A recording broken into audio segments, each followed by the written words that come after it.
A long time ago, when the deep forests of Wisconsin were beginning to fill with the echoing thuds of axes and the crack of hunters' rifles, a man named Charles Ingalls decided it was time to move his family.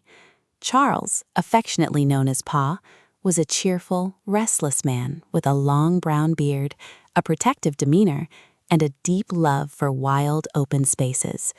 He packed up his practical, gentle wife, Ma, and their 3 daughters, golden-haired, obedient Mary, brown-haired, adventurous little Laura, and baby Carrie. Along with their faithful brindle bulldog Jack, they loaded everything they owned into a covered wagon with white canvas stretched over hickory bows. Leaving their little log house behind forever, they set out to find a new home in the West, where the wild animals lived without fear and the land stretched as far as the eye could see. The journey was long and perilous. They crossed the frozen expanse of the Mississippi River just hours before the ice violently cracked and broke apart. They traveled for weeks through Minnesota, Iowa, and Missouri, eventually crossing the wide, muddy Missouri River on a swaying raft. In the muddy hills, Pa traded their exhausted horses for a pair of strong, gentle Western Mustangs named Pet and Patty. Finally, they reached the endless flat plains of Kansas. For days, the wagon rolled through a perfect, unbroken circle of sky and blowing tall grass. The monotony was broken by a terrifying descent into a deep, red-cliffed river bottom. While fording the swollen creek, the water rose violently, lifting the wagon and forcing the horses to swim. Pa plunged into the rushing water to guide them to the steep opposite bank, leaving Ma to bravely hold the reins. They survived the harrowing crossing, but their loyal bulldog Jack was swept away. That night, the family camped in heartbreaking sorrow, listening to the lonely howls of wolves. But in the middle of the night, a muddy, exhausted creature crept into their camp. It was Jack, who had miraculously survived the flood and tracked them down across the prairie. Finding a perfect, elevated spot on the high prairie, Pa decided they would build their home. He immediately went to work, hauling heavy logs from the distant creek bottoms and meticulously notching them to build the walls of a cabin. The work was grueling and nearly turned to tragedy when a massive log slipped, falling directly onto Ma. Miraculously, her foot was only severely sprained, but the accident halted construction. Help soon arrived in the form of a new neighbor, Mr. Edwards. He was a lean, tall, brown-skinned wildcat of a man from Tennessee who wore a coonskin cap and could spit tobacco juice with astonishing accuracy. With his help, the cabin walls were raised in a single day. To celebrate, Pa played lively tunes on his fiddle, while Mr. Edwards danced a wild jig under the moonlight, bringing a burst of joy to the lonely prairie. The wilderness, however, was quick to remind them of its dangers. While Pa was out building a stable for the horses and their new long-eared colt Bunny, he went hunting and found himself surrounded by a pack of 50 enormous buffalo wolves. The massive beasts merely escorted his trembling horse for a quarter of a mile before turning away, but the encounter was a chilling warning. Shortly after the family moved into their windowless, doorless cabin, the wolves returned. In the dead of night, they formed a ring around the house. Pa lifted Laura to the window opening, and she found herself staring directly into the glowing green eyes of the pack's leader, a shaggy gray monster taller than a man. The pack howled a shuddering, vibrating chorus at the moon, but Pa's loaded gun and sturdy walls kept the family safe. The very next day, Pa engineered stout oak doors, cleverly held together with wooden pegs, and secured by a heavy wooden latch and string, ensuring the wolves could never get in. With the house secured and a mud and rock fireplace built, Pa focused on providing fresh water so he could safely leave the family to trade his furs in town. He began digging a deep well with the assistance of another neighbor, Mr. Scott, a short, stout man whose skin constantly peeled from the fierce prairie sun. Pa meticulously checked the well for deadly and visible ground gases by lowering a lit candle each morning. Mr. Scott thought this was foolishness, and one morning he descended without the candle, instantly passing out from the toxic air. In a heart-stopping rescue, Pa held his breath and dove into the deadly depths to tie Mr. Scott to the rope, while Ma frantically cranked the heavy windlass to drag them both to safety.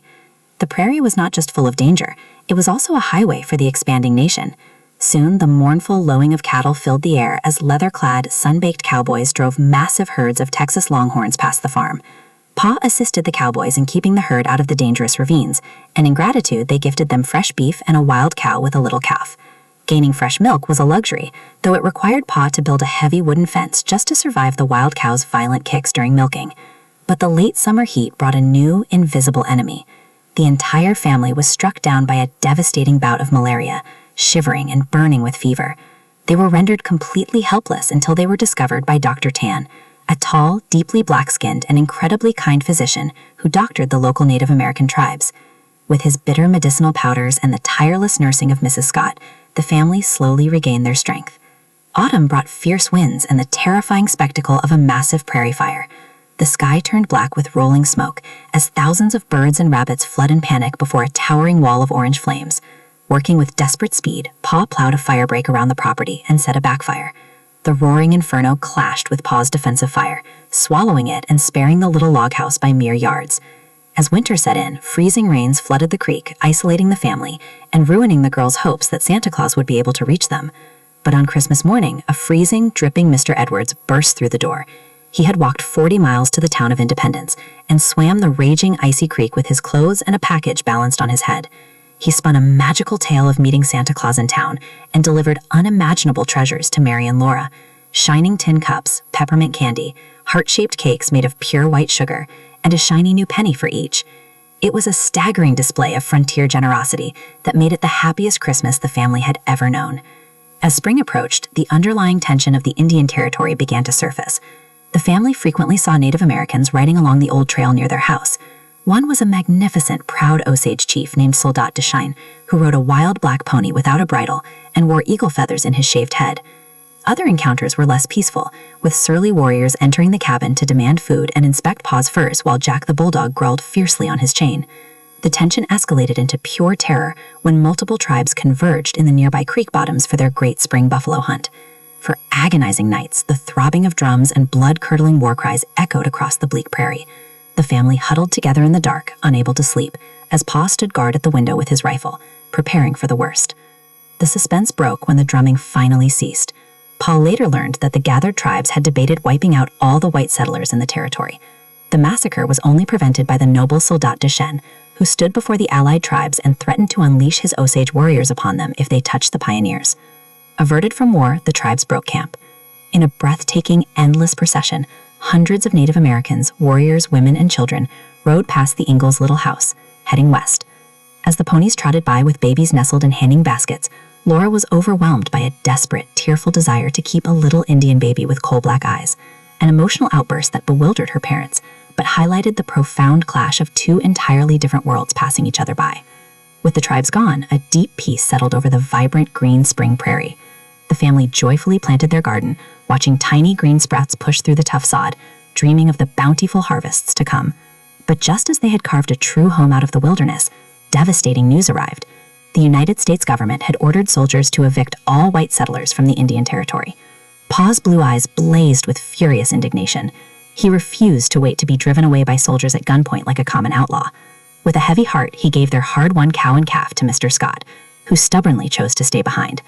The next morning, the covered wagon was loaded once more. Leaving behind the snug log house and its sturdy doors, the stone fireplace, and the precious glass windows they had loved so much, the family climbed onto the wagon seat.